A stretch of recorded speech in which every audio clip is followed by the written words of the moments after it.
¿Qué tal? ¿Cómo les va? Muy buenas noches. ¿Cómo te va, Carlos? Muy ¿Todo bien, bien? buenas noches. Muy bien, muy bien. Con muchos temas hoy, muchos testimonios, así que vamos ya mismo a la presentación del televoto del día. Tomamos esa Presenta el televoto de Saber Ver. ATSA, Asociación de Trabajadores de la Sanidad Argentina, siempre presente al servicio de los trabajadores. Filroy 192. Barceló Gerardo, servicio oficial Kia, salón de exposición de autos recomendados, experiencia y seriedad, España 256. La Corte sacó hoy un fallo sumamente interesante que muestra un progreso de calidad de sociedad importante.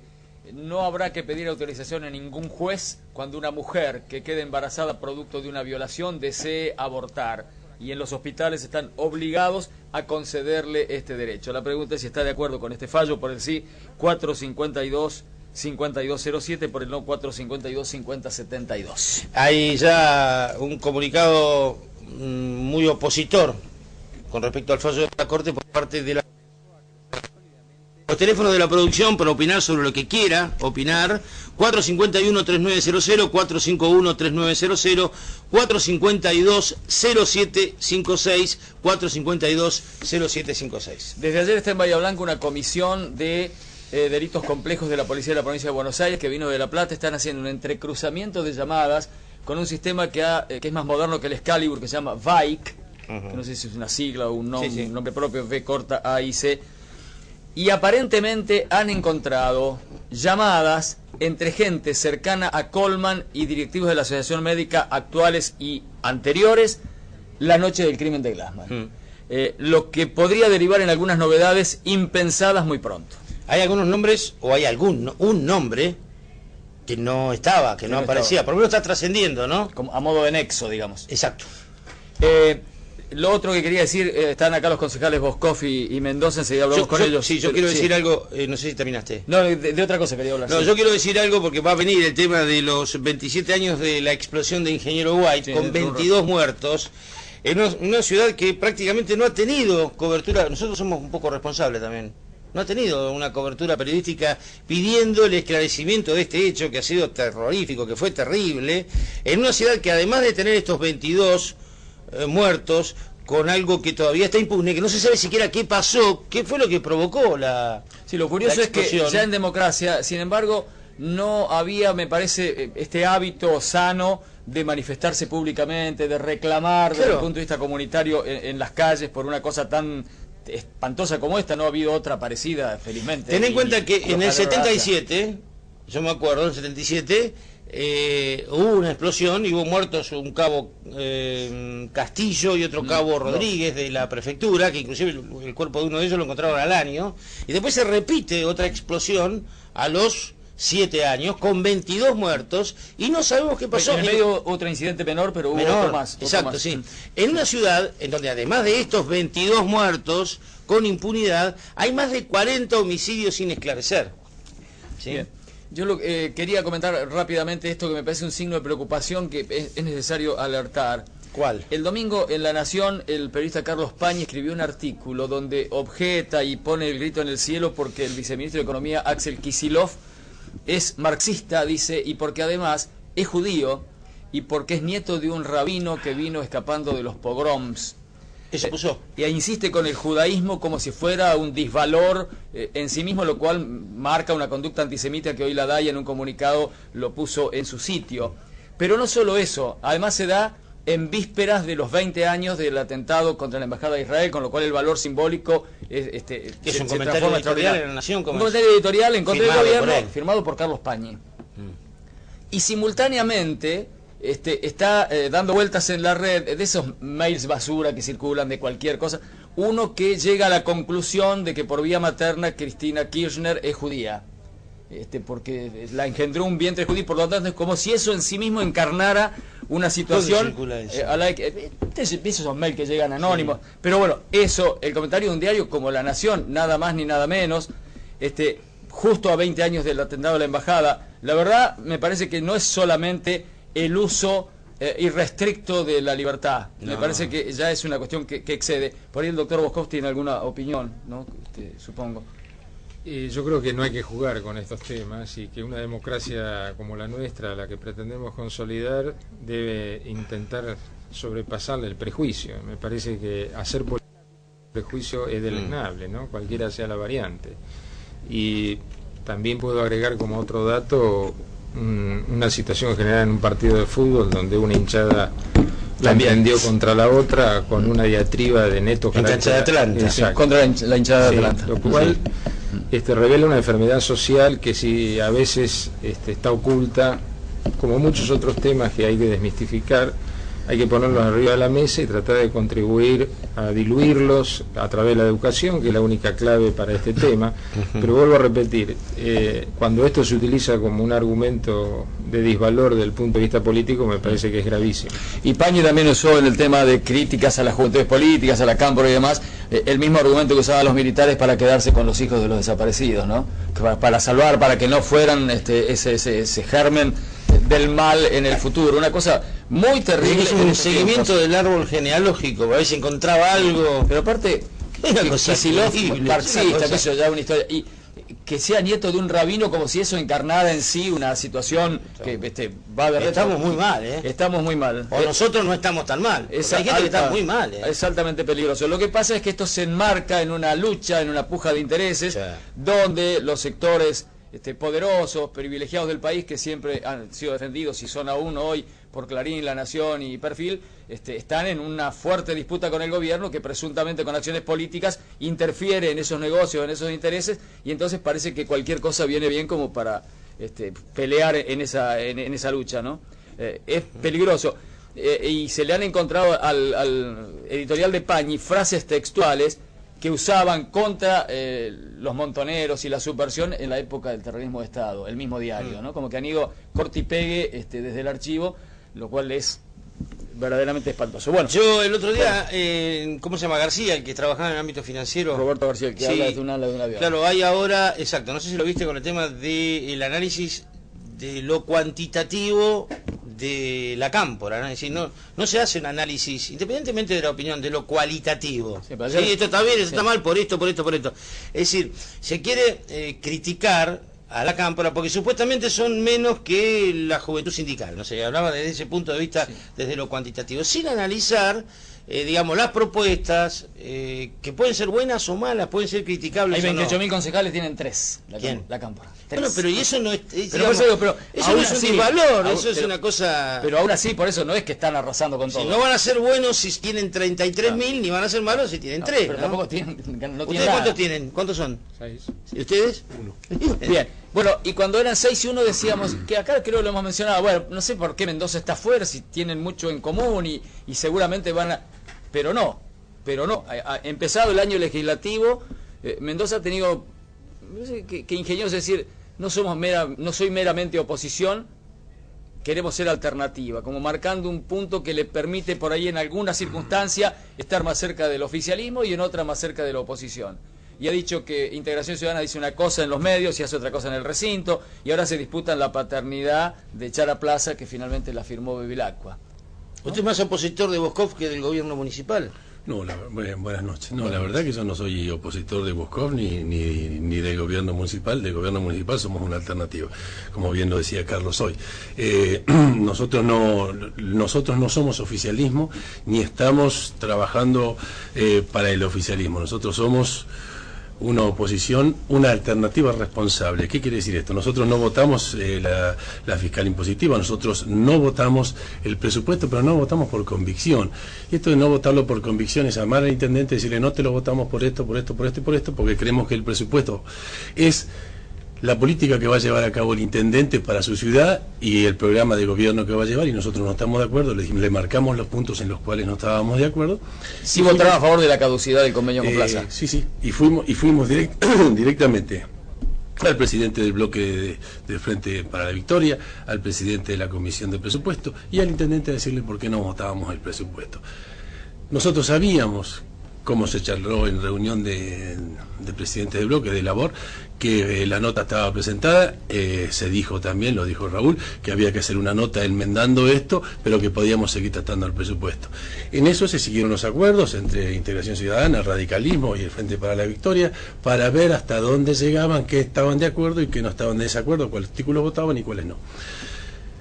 Después, a último momento, se cambió el voto, se dijo que no por esto, no por otro. ¿Quién cambió el voto? Integración Ciudadana y el Radicalismo. Lo de la nota se sabía de antes, se sabía desde el día miércoles, no es que se supo... ¿Pero que se dieron cuenta ustedes? No es que se supo el día jueves. Ahora le voy a contestar. No es que se supo el día jueves en la sesión. No, pero se dieron cuenta, ¿cómo? ¿Eso estaba acordado, en serio? No, vamos a poner las cosas en su lugar. En primer punto... No, porque lo que está diciendo él, no sé si... No, a ver, lo resumo. eh, Hay un acuerdo cuando se reúne el presidente del bloque y después pasa otra cosa.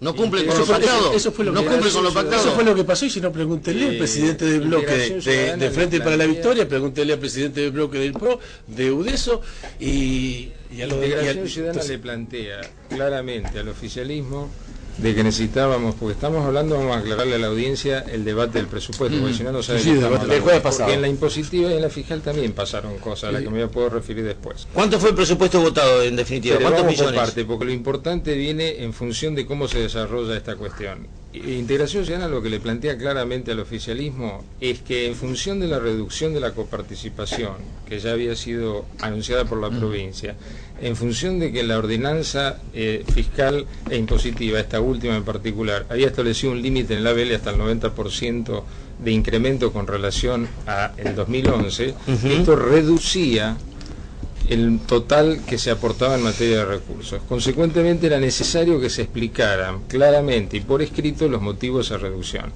Lejos de eso, el oficialismo demora hasta el último día no solo las explicaciones que correspondían a esa disminución, sino que además el despacho de la mayoría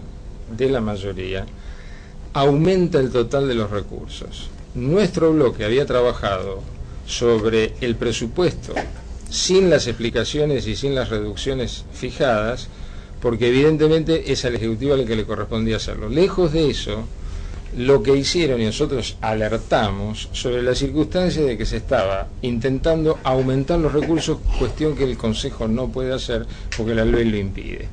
Consecuentemente, la sola nota presentada por el presidente de la Comisión de Presupuesto, Quevedo, el mismo día del debate del presupuesto, es absolutamente inviable desde el punto de vista legal. Y nosotros alertamos de que se iba a cometer una violación a la ley, y a partir de ahí esperábamos un gesto de delicadeza al oficialismo que nos permitiera, si aumentaban los recursos, para lo cual le pedíamos una presentación formal del Intendente y Secretario de Economía, que como ustedes sabrán, llegó sobre las 18:30 de la jornada en la que se estaba debatiendo o intentando debatir el presupuesto, y en función de ello, lo que esperábamos, decía, era un gesto de delicadeza del oficialismo. ¿Por qué? Porque le decíamos que suspendiéramos la sesión hacia el día siguiente en función de la posibilidad de rehacer nuestro despacho, que estaba preparado para un presupuesto con un determinado nivel de recursos. Exacto. Pero además esto no ocurrió. Entonces, lo que quiero dejar en claro, porque la confusión es Está confundido Mendoza, entonces. Y faltan hechos, sin duda. Lo que no se puede decir es que nosotros negociamos algo con el oficialismo, porque eso no es cierto. En primer lugar, el radicalismo puede haber hecho algo, el FAP puede haber hecho lo suyo, cualquier fuerza política tiene derecho a hacer política como puede. Ustedes no hicieron ningún acuerdo. Ningún acuerdo. Nosotros presentamos nuestro despacho en mayo de minoría y lo hicimos en función de los montos, pero además meticulosamente elaborado con el tratamiento de todas y cada una de las partidas. Y nosotros queríamos el debate. De hecho, en el debate basta ir al diario de sesiones para saber qué bloque llevó adelante de la oposición el debate. Ahora, Mendoza, ojo, sí. Una cosa es decir que de manera despectiva o que no interesa el debate. No, el debate hay que darlo en el recinto, porque algunos por ahí pretenden o suponen que se puede debatir por Twitter y demás, pero no es la cuestión. No, pero lo digo por varios. Y por él también, porque él está en Twitter. ¿Sabe por qué? No, ¿sabe por qué, González? Lo es cierto eso, Mendoza, hay que decir las cosas, hay que decirlas. González, y no termina aquí. Hay que debatir en el recinto. Esto, además al oficialismo también se lo decimos. Que hay que debatir en el recinto. Sí, pero amén de los hechos puntuales, lo que yo quería marcar es que, por un lado, hay un sector opositor que a veces acompaña. Ustedes como que hay un prurito, digamos, nunca acompañarían nada, aunque sea... Pero ¿cómo vas a aprobar, Carlos? No, perdón. Le pregunto, ¿hay alguna decisión del oficialismo? Por supuesto. Vamos a partir de la emergencia. 2010, transporte público. La preparamos y la elaboramos nosotros. La acompañaron todos los bloques. El concejal Mendoza intentó con una leve modificación plantear en un proyecto tomado textualmente del nuestro. Bien, no hay prurito de que alguna vez pueda para nada. Pero si nosotros decimos que la caducidad es una facultad que el pliego le concede al Ejecutivo, la decisión la tiene que tomar el Ejecutivo. Tiene que tomar el Ejecutivo. ¿Seguro? Y eso no va a modificar nuestra postura en función de que para nosotros lo que legalmente entendemos que corresponde al Ejecutivo, que tiene el Ejecutivo. El marco en el que estamos desarrollando toda esta problemática del transporte público es la declaración de emergencia. Vos como lo tengo que interrumpir, sean más cortitos. Mendoza, pero ¿sabe que está Mendoza usted? No, pero la idea es esto. La idea es esto. Nosotros no tenemos exceso de protagonismo. Por lo tanto decimos, lo de la nota se sabía desde el día miércoles. Es muy simple. Es muy simple. Pregúntenle a los presidentes de los otros bloques a ver si estoy diciendo verdades o mentiras. Y con eso solucionamos, llaman al presidente de los otros bloques a ver si Mendoza dice la verdad o Mendoza dice mentiras, y se cambió a último momento la forma de votar. Pero acá hay dos cosas. Lo solucionamos preguntándole a los otros presidentes del bloque. Con respecto a los otros temas que se me acusan de por lo menos no querer dar debate de 6 horas. Carlito, ¿a usted le parece que el vecino de Bahía Blanca está preocupado porque debatamos 6 horas y no tengan soluciones? Nosotros venimos a hacer una oposición diferente. Las críticas y las denuncias las dejamos para la oposición antigua. Nosotros somos una oposición que presenta proyectos. Acá te traje todos los proyectos que hemos presentado a lo largo de estos 3 meses. Somos una oposición. Otra cosa, Mendoza, el presupuesto el presupuesto estaba presentado, se vio, lo vimos el día miércoles en la nota presentada por Quevedo, porque la vimos la nota presentada por Quevedo. El mismo Boscov en reunión de labor dijo que se haga una nota presentada por Quevedo. La idea era mostrar una modalidad distinta de hacer oposición. Los números estaban, faltaba la firma del intendente, que es lo que pidió Boscov que se haga. ¿Cuánto es el presupuesto final? No se acuerdan bien los números, porque es un 830 un montonazo millones, creo que 836 millones y 530 y pico. Llega a 500. 530 y pico los recursos. Una aclaración. Pero, perdón, yo no lo interrumpí, doctor, así que le pido por favor. No, pero yo no lo interrumpí. No, yo quiero hacer una aclaración. Pero después hágala. Entonces, nosotros somos una oposición diferente. Además de presentar proyectos, propuestas, ideas, nos acusaron que somos oficialistas porque nos reunimos con el intendente a solucionar. Bueno, el doctor también estuvo hoy con el intendente. Bueno, sí, pero después nos dicen que nos equivocamos el adversario. Está más nervioso que otra vez. Pero nosotros no tenemos adversario, Gonzalito. Nosotros no tenemos adversario. Si cuando me reúno con el intendente o me reúno con Baniotto me dicen que me equivoqué de adversario, yo no tengo adversario. Nosotros trabajamos para solucionarle un problema al vecino. Pero nosotros estamos por fuera de toda campaña política. Hoy estamos trabajando para solucionarle un problema al vecino. Nuestro interés hoy es solucionarle los problemas al vecino. Y no un mero interés político o un mero interés de una campaña electoral. Nosotros no estamos en campaña y trabajamos para solucionar el problema a la gente. Si lo solucionamos en el barrio Thompson, en Estela Maris, en Villa Cerrito, donde logramos que se construya. Permítalo, a ver, yo creo que la prueba irrefutable está en el diario de sesiones. Pero la gente no sabe. Pero para decirle por qué. Le voy a decir por qué. Porque si no, le quitamos valor y entidad al debate parlamentario de nuestro Consejo Deliberante, que para eso estamos ahí. Nosotros nos debemos a quien nos votan. ¿Sabe lo que quiero significar claramente? Es esto.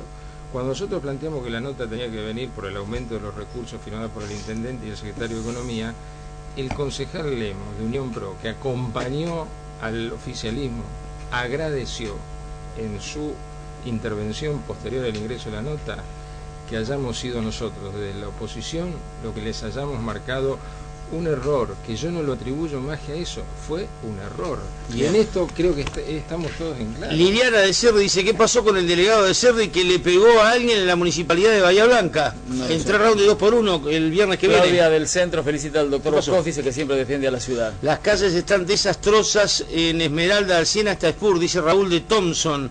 Que los concejales recorran la ciudad, dice Raúl. Pedro del Patagonia, no entiendo cómo un fotógrafo que sacó fotos para Crónica en el recital de Roger Waters dedicado a los desaparecidos haya sido de inteligencia del ejército durante la dictadura.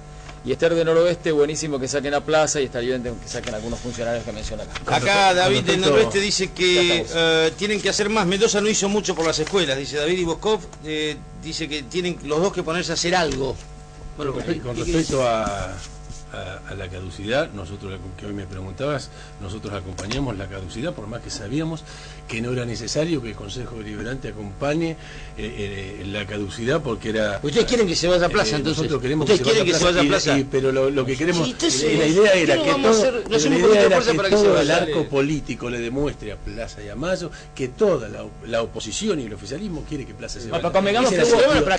El que tomó la iniciativa fue el intendente. Y acompañémoslo entonces. ¿Cómo no? Acompañémoslo entonces. Raúl, acompañémoslo. Cada uno tiene que hacer lo suyo y es una complementación adecuada. Esto es un problema de demostrarle a la gente qué es lo que queremos. Que el Consejo declare la emergencia y que el intendente declare la caducidad me parece muy bien.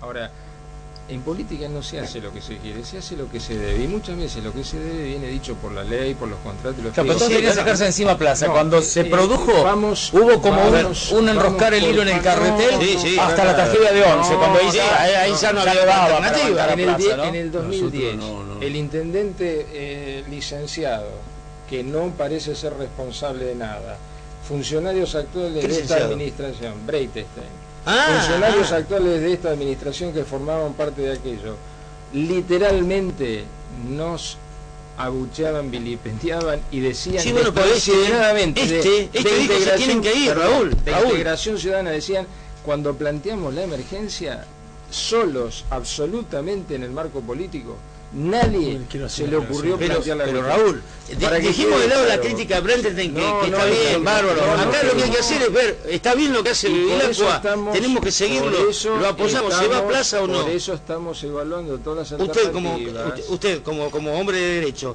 ¿piensa que desde el punto de vista administrativo el pliego permite? Yo creo que permite, claro. La municipalidad no asume un costo, El municipio tiene que hacer las cosas bien, tiene que probar cada una de las situaciones de incumplimiento, las tiene que probar, porque si no ese debate se va a dar después en la justicia y no lo va a pagar esta administración. ¿Y ustedes están de acuerdo con comprar colectivos y municipalizar? Antes quiero aclarar algo que dijo Boscoff, que también no está, que no tampoco está ajustado a verdad.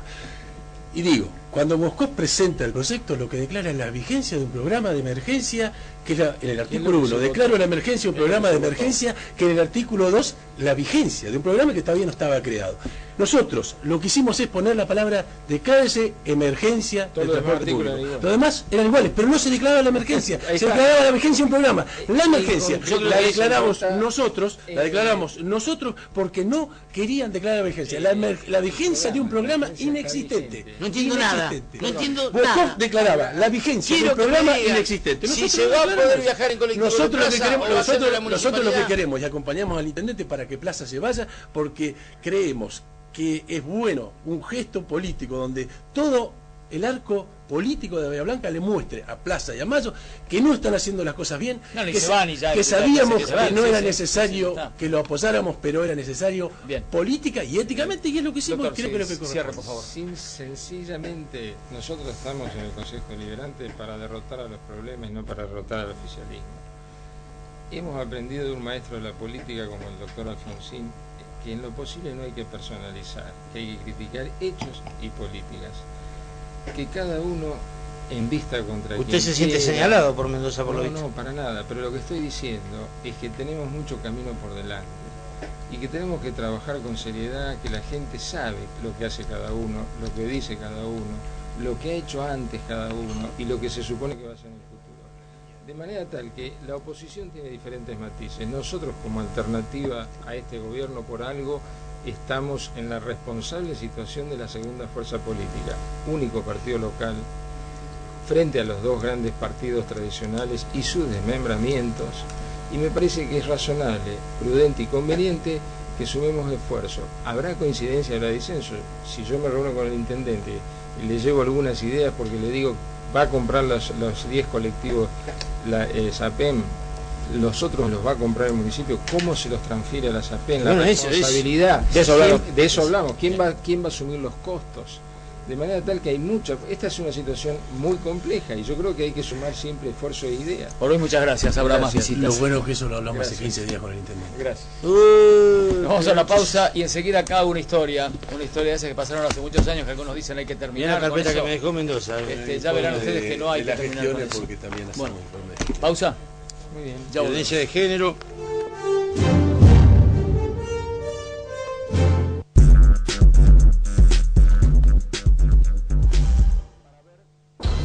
Por tu seguridad y la de los demás, usa siempre cinturón de seguridad y controla que todos los ocupantes del vehículo también lo usen.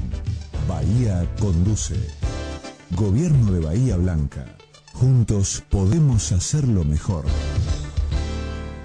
Droguería Sur, Sociedad Anónima, empresa integral de capitales bahienses, con garantía de calidad exclusiva del productor original. Consorcio de gestión del puerto de Bahía Blanca, desde un puerto de aguas profundas, abierto a los grandes mercados internacionales. Consorcio de gestión del puerto de Bahía Blanca, proyectando la ciudad y la región hacia el mundo. Farmacia Bucilachi. Servicio y atención profesional. Envíos a domicilio. Horario corrido. 4-820-113. Bucilachi, Laines y Parera. El Peregrino, elaboración de huevos blancos y castaños. Ponga el pan, ponga el vino y los pollos de El Peregrino. Celarrayán 2207. Viví marzo a pleno show. Todos los jueves de marzo a las 22 presentamos en nuestra confitería Noche de Shows. El jueves 15 se presenta Mariale Garaizar. La voz melódica y dulce de Mariale nos hará mover al compás de su ritmo. Viví marzo a pleno show. Vení a Bingo Bahía. Divertite a lo grande.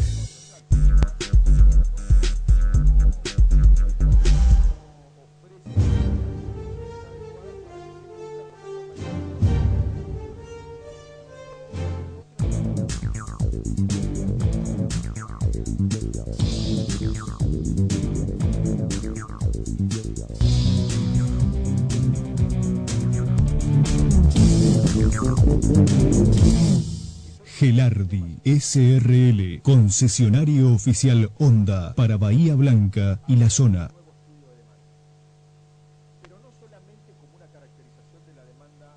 A partir de ahora, una mujer que quede embarazada producto de una violación ya no tendrá que peregrinar. ¿Cuántos casos hubo acá? Bueno, acá estuvo el caso de la doctora Petersen, que motorizó ella, el caso de una chiquita. Y además el tema de los médicos que tenían que analizar desde el punto de vista ético, el comité de bioética, pero después ellos arriesgaban la decisión que tomaba ese comité, exponiéndose a ser ya no hay que imputados criminalmente. Ya no hay que ir a ningún juez, es un derecho que les asiste.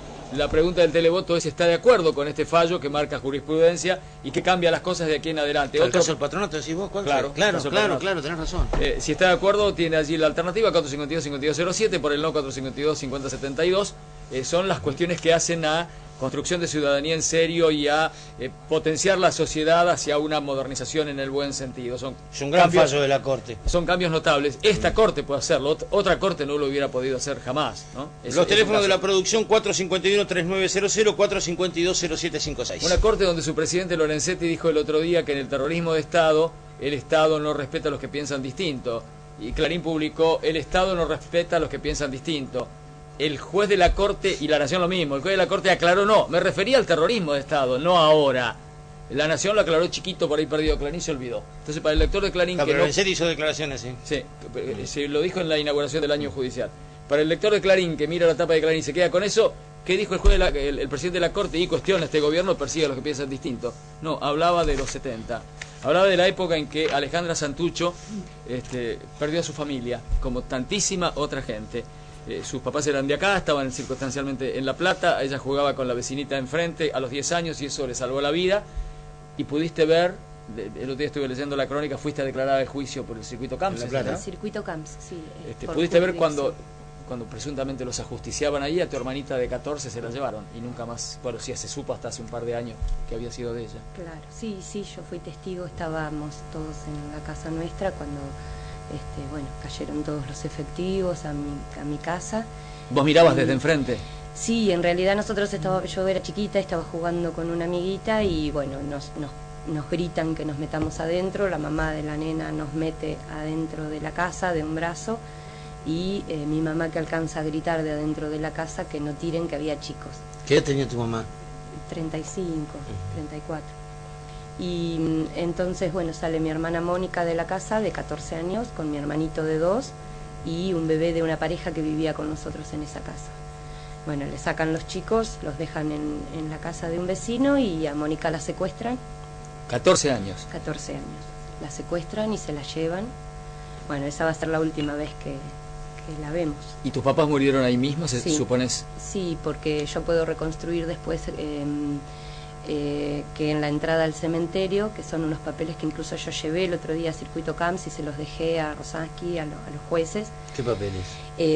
Nosotros fuimos al cementerio de La Plata y el día 4 de diciembre del 76, en los libros del cementerio estaba la entrada de 2 cuerpos CNN, pero bueno, con total impunidad, ¿no? Yo digo, cómo se manejaban, que decían, bueno, proveniente de un enfrentamiento en tal y tal calle, y todas las características físicas de cada uno de ellos. Y bueno, los entraron. ¿Y dónde habían ido? ¿Al osario? ¿Los cuerpos los habían depositado? Bueno, no, en ese tiempo los tiraban en fosas comunes.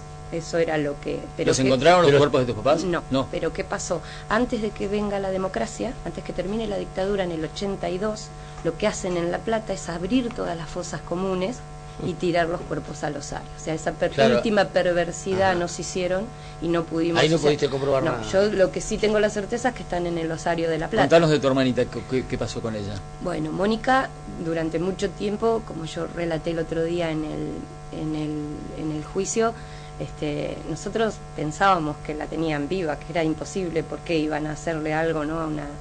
Ni siquiera una imputación por más falsa que fuera podía caerle a una criatura de 14 años, ¿no? Una chica de 14 años de hace 30 años, ¿no? Totalmente, además, 35 años. Y entonces, bueno, nada, empezamos la búsqueda, enseguida mi abuela fue con una tía mía de Buenos Aires, las que iniciaron la búsqueda en Abuelas de Plaza de Mayo.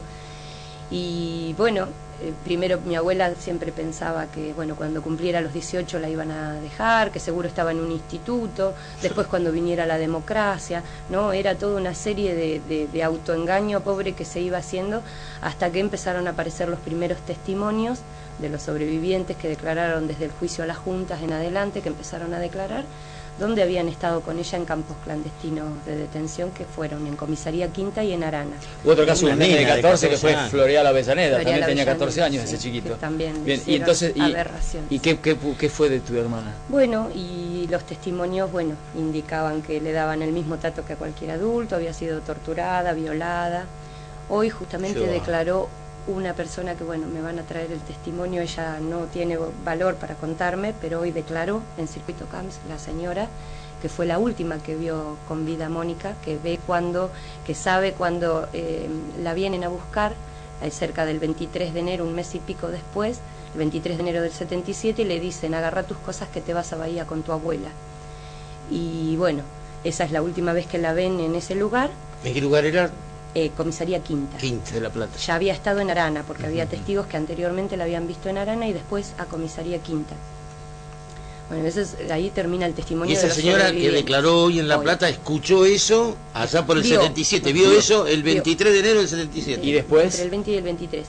Y bueno, y el círculo cierra, por decirlo de alguna manera, cuando nosotros con mi hermano en el 2008 nos hacemos el ADN en el marco de la iniciativa latinoamericana para reconocimiento de los desaparecidos. Y bueno, y sí, a los meses nos llaman para decirnos que el cuerpo de Mónica había aparecido hacía unos años, lo tenía el EAF, el equipo de antropología forense, y que había sido recuperado del cementerio de Avellaneda, que era... ahora todos los testimonios que están dando, aparecen todos los cuerpos de Circuito Camps en cementerio de Avellaneda. ¿Y qué pudieron detectar de cómo estaba el cuerpo, el cadáver? Bueno, nosotros te dan la opción, el EAF, las chicas si vos querés la aceptás o no, de verlo al cuerpo. Nosotros con mi hermano la aceptamos esa opción de verla, entonces la ponen en una camilla, bueno, el cuerpito estaba entero, con todos los huesos, no faltaban, pero me llamó la atención que tenía los 2 bracitos quebrados y las costillas, así toda esta altura. Entonces le pregunto a la chica, digo, ¿eso qué fueron? ¿Golpes? ¿Qué es? Me dice, no, eso es un acribillamiento a muy corta distancia, que hace que se le quiebren los huesos Así que bueno, no, yo lo que declaré el otro día, digo, bueno, cierra el secuestro, los testigos que la vieron en cautiverio, y cuando me devuelven el cuerpo me lo devuelven. ¿Dónde está sepultada ahora?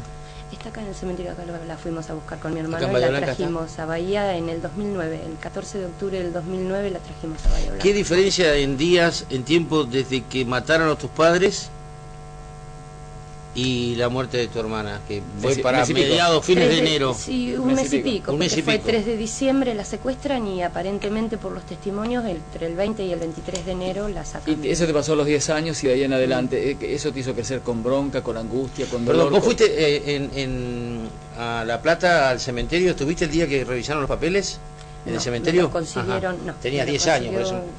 No, porque eso lo consigo en el 90. Eso lo consigo mucho después de la democracia. Te preguntaba, ¿cómo creciste? No, y bueno, crecí, esto es un proceso, no siempre uno está igual. Yo a los demás hijos siempre decimos, les saco 10 años, que son esos 10 años que yo tenía. La mayoría de los chicos que son hijos tienen eran 10, bebés. Claro, eran bebés. Por un lado, tengo el beneficio de haber vivido con mis viejos, de haber estado con mi hermana. ¿Los recordás fisonómicamente? Sí, absolutamente, sí. Entonces eso es una parte que no tengo que reconstruir, no me tienen que contar cosas. Sí me interesaba esto, la reconstrucción de qué pasó con mi hermana, entonces en ese sentido es un beneficio.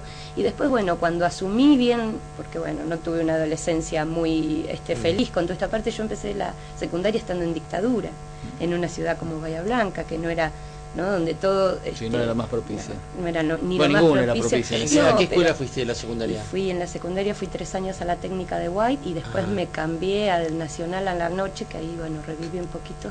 Sí, Alejandra, ¿y alguna vez pensaste qué te hubiera pasado si hubieras estado en la otra vereda? No en la vereda jugando, sino en la vereda con tu hermana y con tus padres. ¿Qué te hubiera pasado? No, dices... Porque lo que hicieron con tu hermana es una cosa... 14 años, vos eras un poquito más chica, está bien, 10 años. Estoy segura que a mí me iban a ir a buscar, porque a mí ese día fue el ejército a la casa de la vecina y le preguntó, la mujer le dijo, ¿y la hermanita, señor? Y dice, no, quédese tranquila, la llevamos para interrogarla. Y bueno, y después le dijeron a la mujer que a mí me iban a venir a buscar, a nosotros nos iban a ir a buscar para llevarnos con mi mamá.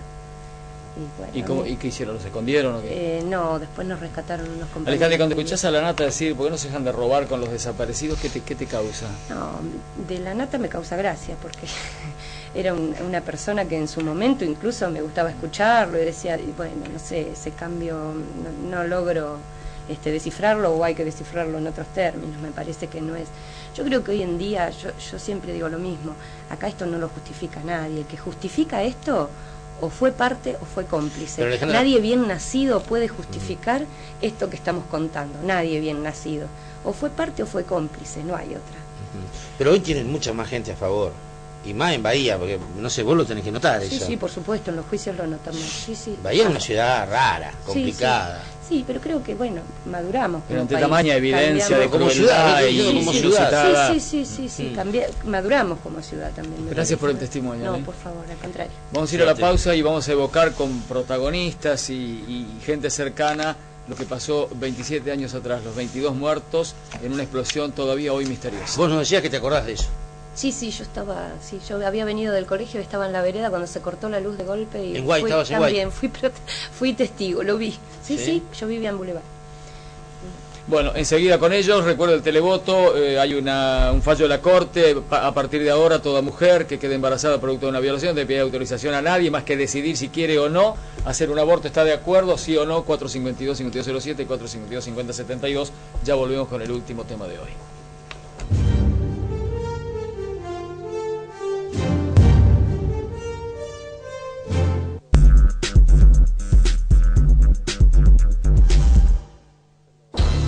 Por tu seguridad y la de los demás, respeta los límites de velocidad permitidos y no tomes nada de alcohol al conducir.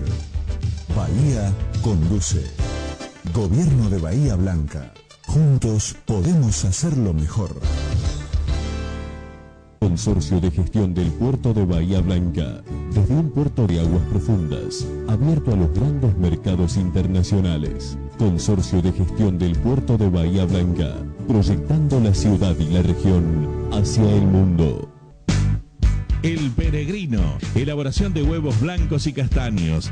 Ponga el pan, ponga el vino y los pollos de El Peregrino. Celarrayán 2207.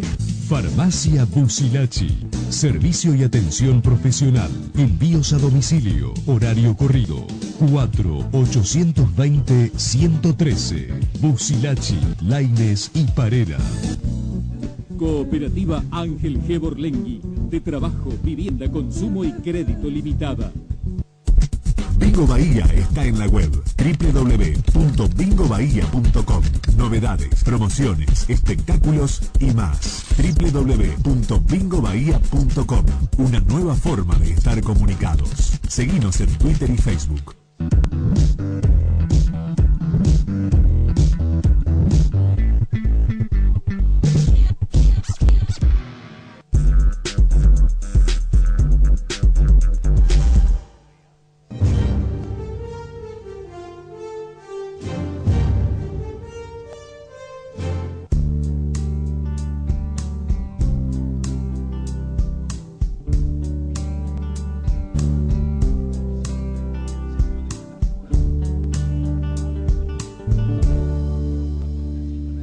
Gelardi SRL, concesionario oficial Honda para Bahía Blanca y la zona. Bueno, estos días se ha escuchado, felizmente yo creo que en todos los aniversarios de la explosión del siglo V hay una exposición pública de nuevo de todo esto, pero esta vez 27 años, que es un número que no son ni los 25 ni los 30, no es un número redondo. Pero ha habido muchos testimonios. He podido ver en Canal 9 a socorristas, a dos mujeres que estuvieron ahí en el lugar dando una mano esa noche de locura. Hoy en Canal 7 hablábamos con un señor de apellido Miguel, que fue un testimonio fuerte porque dijo, bueno, contó cómo había sido todo, dijo, sigo trabajando ahí, en el siglo V, y cada día que voy temo que vuelva a suceder, o que pueda volver a pasar. Es una... Bueno, hemos hablado con Humberto D'Annunzio, que iba a venir y no ha podido, pero bueno, digamos, es importante recordar todo esto. ¿Qué cantidad de toneladas tenés idea? ¿Vos podés almacenar el siglo V? No sé. No. Lo que decían los que estuvieron ahí trabajando como empleados de la Junta de Granos, es que sí, el tema era el polvillo, bueno, más polvillo había en el elevador central y no fue el que explotó el otro. Sí. Miguel dijo, para mí fue un atentado, dice, pero no lo puedo demostrar. Y en ese momento, ¿te acordás? Se decía de Rusia. Cualquier cosa. No sé, ustedes lo escucharon igual, me imagino, en esa época. Sí, los comentarios son muchos. La diferencia es la construcción de un silo al otro, ¿no es cierto? Uno de hormigón completamente, el otro... ¿Usted, Magno, ya era bombero en esa época o trabajaba ahí? Era bombero, sí. Sí, ya era bombero hacía 3 años. ¿Estuvo esa noche entonces trabajando? Estuvo esa noche, sí. Sí. ¿Qué es lo primero que recuerda de aquella noche? Bueno, lo primero que recuerdo fue lo que escuchamos todos, la gran explosión, que nadie sabía lo que ocurría. Después hubo un corte de energía en lo que contó recién Alejandra, sí. Claro, entonces, bueno, nuestro jefe que vivía enfrente del cuartel, Radulovich, hizo sacar las unidades y hacer sonar todas las sirenas de las unidades, y así los bomberos fuimos llegando. Y bueno, cuando se llegó al lugar había un gran desorden y no se podía ingresar por la cantidad de escombros que había. Todo oscuro, así que bueno... Fuego, en algunos lugares había fuego. ¿Todavía había fuego? Sí, había fuego. ¿Ya tenían idea para eso de cuánta gente en el plantel o la dotación que estaba trabajando en el lugar? ¿Imaginaban que esto iba a tener ese resultado tan trágico o no había mucha idea de eso? No, en ese momento se desconocía, era algo que... O sea, se sabía cómo se trabajaba, que se estaba trabajando... Pero acá tal vez había gente, eso sí, pensaban. En los lugares donde había gente, sí. Y se iba sacando por gente que trabajaba, que del mismo... Iban diciendo, allá había alguien, allá hay una guardia. En tal lugar puede haber gente, en tal lugar hay una matera, acá nos juntábamos nosotros. ¿Y cómo fue el momento del hallazgo del primer Yo cuando llegó una de las dotaciones, salió una persona del lugar que era donde estaba la sala de control, de la entrada del sitio 3, una persona gorda, totalmente desnuda y gritando. Quemado, todo quemado. Quemado, exacto, sí. O sea, no quemado, sino la piel acartonada, reseca, sin cabello. Y bueno, y a mí lo que me impactó, que yo lo comentaba a la mañana y no me da ninguna vergüenza decirlo, es el susto que me pegué cuando vi a un chico con la cabeza partida directamente, y como si uno parte una granada, un fruto, así tenía la cabeza. Yo me quedé helado. ¿Y este hombre es chico joven o un chico joven? Sí. ¿Supo quién era después? Sé que era un chico que se estaba por casar, no recuerdo el apellido, pero que estaba por casarse a la ¿Y el otra hombre semana. gordo de la piel acartonada quién era? Era un camionero, tampoco recuerdo el nombre. ¿También falleció? Falleció el hombre, sí. Hay un caso, bueno, se recuerda mucho al bombero Aceituno, ¿no? Que trabajaba, que subía, Bueno, el tema traía... de Rubén fue convocado porque él trabajaba ahí. También estaba en cuero, también se había quemado. Exactamente, él estaba solamente con el calzoncillo, sin cabello, sin Similar nada. al camionero que... ¿Pero él estaba trabajando o fue como bombero? Él estaba trabajando y bueno, fue convocado porque hubo un principio de incendio. Entonces él, con su matafuego, comenzó a subir por el ascensor y creo que en el camino llamó a un compañero también.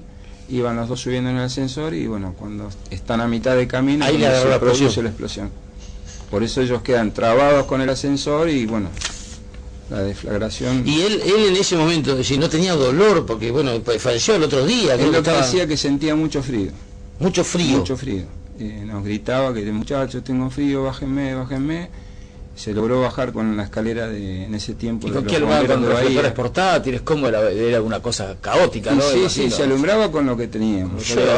Porque materiales no había en esos tiempos, no es como ahora que hay equipamiento para rescate. ¿Y no había peligro de derrumbe del cereal? ¿Cómo hacían para prever porque eso? ¿El cereal había mucho cereal? Sí. El cereal en sí está contenido en los hilos. Ajá. Entonces no había riesgo. Claro, el elevador es otra claro, el elevador es donde se transporta. Claro. A su vez, las tapas de los hilos volaron también, por eso rompió todo. Son como pasillos suspendidos en el aire. Claro, eso en realidad el sistema era un sitio de descarga de los camiones, que por ahí en las fotos, no sé si los pueden tomar. Así que usted vaya pasando. Esto sería lo que es el sitio de descarga, no sé si lo pueden tomar la cámara, que se ve cómo voló el sitio de descarga y bueno, desde acá se transportaba por intermedio de cintas hacia los hilos o al sitio de embarque, según eso lo determinaban desde la sala de control. ¿Ahora hubo pericias después?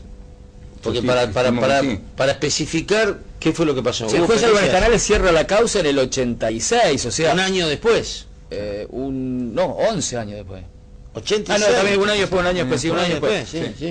Se supone que hubo pericias. Un año después, son causas. Nosotros con Colache en ese tiempo teníamos 3 años de antigüedad y por ahí era difícil más que los comentarios que nos llegaban. No estábamos en sitio operativo de comando. Lo que nos decía nuestro comandante, que según lo que él opinaba, que bueno, al haber tanto trabajo, pues se trabajaba récord tras récord de carga, y no había mantenimiento, los extractores de polvo no funcionaban y los que funcionaban andaban a media máquina. Creo que hubo pocos días antes o poco tiempo antes una inspección de prefectura que dejó de manifiesto todas esas cuestiones. Exacto, sí. Y bueno, y no fue. Yo dije colocar vidrios que eran los que faltaban y eso, bueno, en cierta forma nacían de ventilación. Al tapar eso peor. Porque en el 77 hubo otra explosión. Sí, tengo acá que murieron, yo dije Cabo Castillo y Cabo Rodríguez. Yo estaba haciendo la colimba en prefectura, eran compañeros míos los que murieron. Que fue en un lugar muy cercano a este. Claro, y fue en el mismo lugar. ¿Y qué se dijo en ese momento? ¿Lo mismo que fue por el polvillo? Bueno, culpaban al Cabo Castillo de que había sido el que había colocado la bomba y bueno, cuando apareció Castillo, una persona intachable. Sí. Fue también, yo hice el servicio militar en prefectura y fue año 77 instructor mío, ¿no? Y una persona intachable. Sí. Bueno. Ahora, ¿y por qué había tanta gente más en el 85 ahí? Porque había más gente. Claro. Y trabajaba tras récord. Bueno, pero en la otra explosión, ¿por qué solo 2 víctimas? Por el, era otra época, fue a las 11 de la mañana, ¿no? En el 77, creo que fue a las 11 de la ¿En mañana. qué mes fue? ¿No te acordás? En septiembre. En septiembre. Y había menos actividades ahora, que tal vez. Y en septiembre hay menos trigo, hay menos trigo. Norberto Colache también es bombero, también lo era bombero joven en esa época. Sí. ¿Y qué recuerdo tiene del primer abordaje del asunto? Sí, un poco lo que había contado Néstor. Digamos, yo vivía un poco más alejado del cuartel. ¿Y bueno, escuchaste la explosión también? Se escuchó la explosión. Mucha de la gente se autoconvocó porque, digamos, con la explosión... fueron a ver qué pasaba. No hacía falta la sirena. Claro, no, la sirena, digamos, a pesar de que no tocó, no creo que haya faltado nadie. Claro. Digamos. Así que yo cuando llegué ya habían salido varios en dotaciones.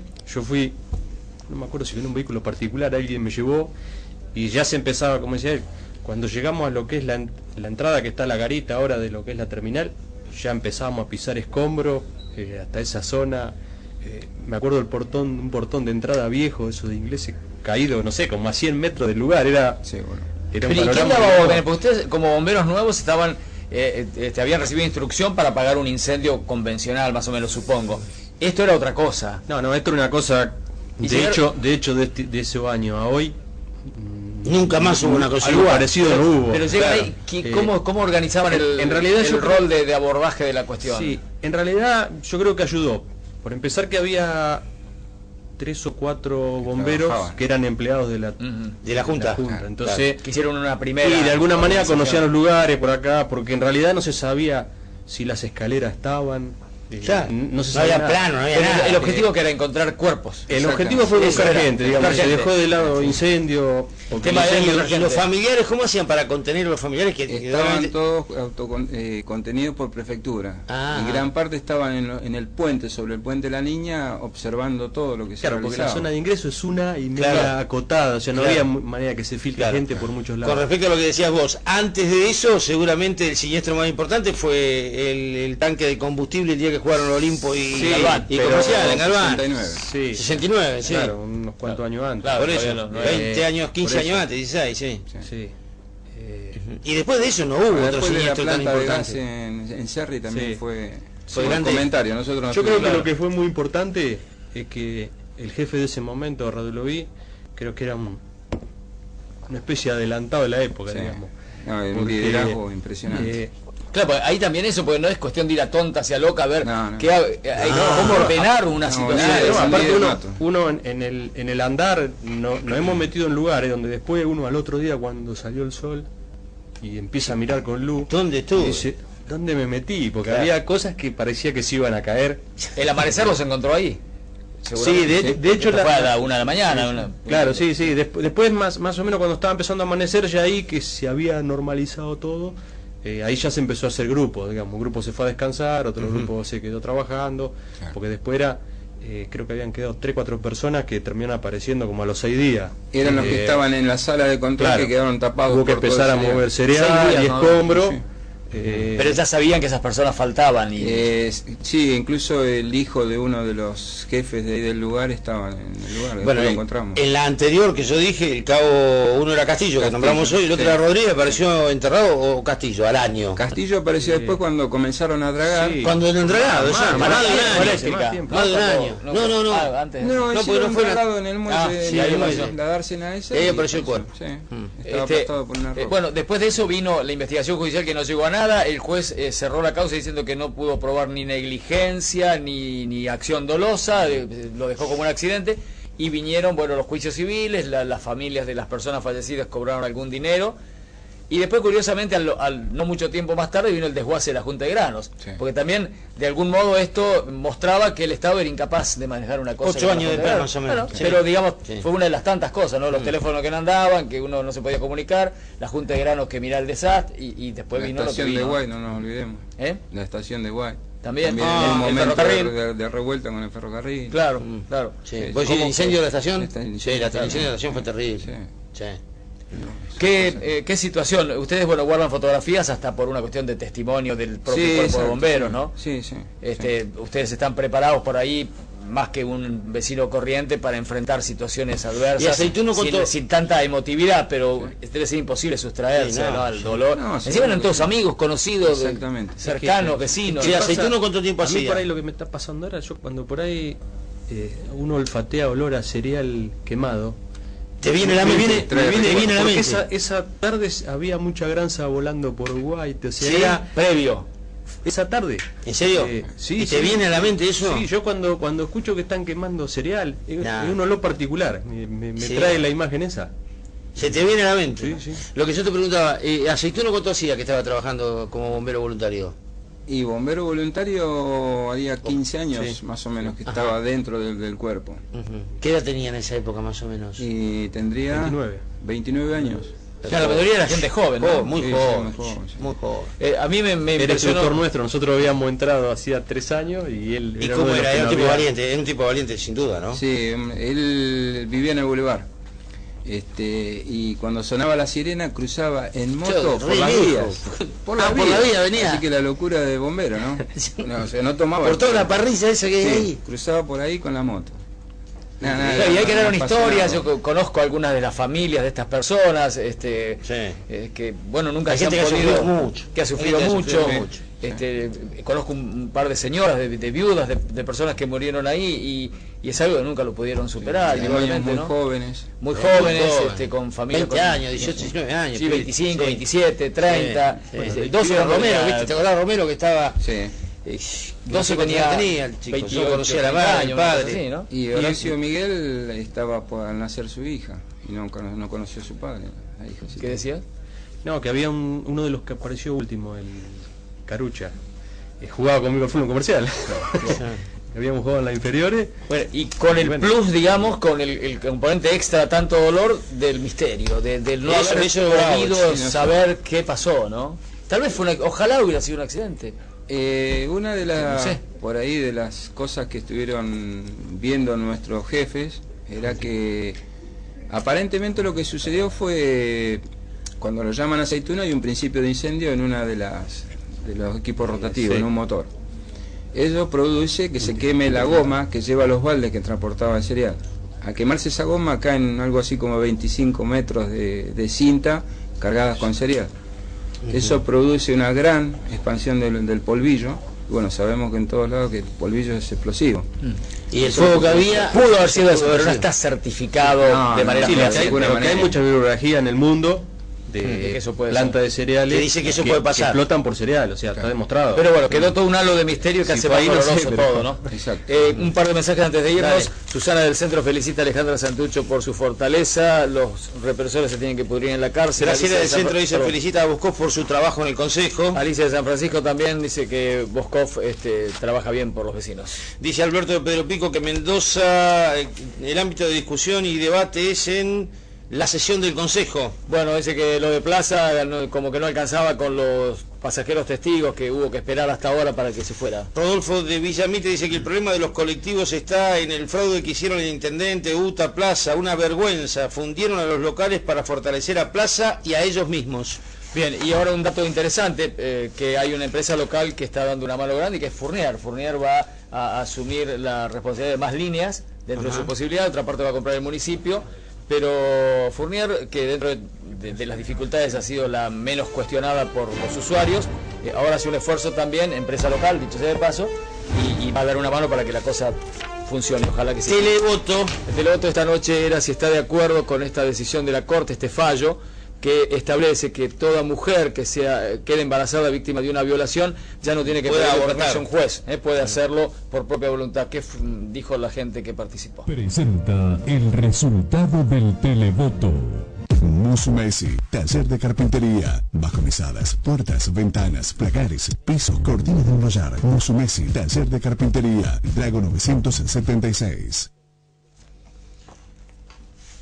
Mayoritariamente a favor, 76,1 contra 23,9. Bueno, ¿nos pasamos un poco o estamos bien? No, estamos bien. Recordar que el programa puede volver a ver, no lo mencionamos al principio, salimos directo por www.saberver.com.ar y queda registrado, lo pueden volver a ver cuantas veces quieran a partir de ahora. Lo pueden ver con pelos, porque desde el 2000 no sé cuánto, 8. Remisiones los viernes y domingos, ¿no? Viernes a las 20 y domingos a las 19 horas.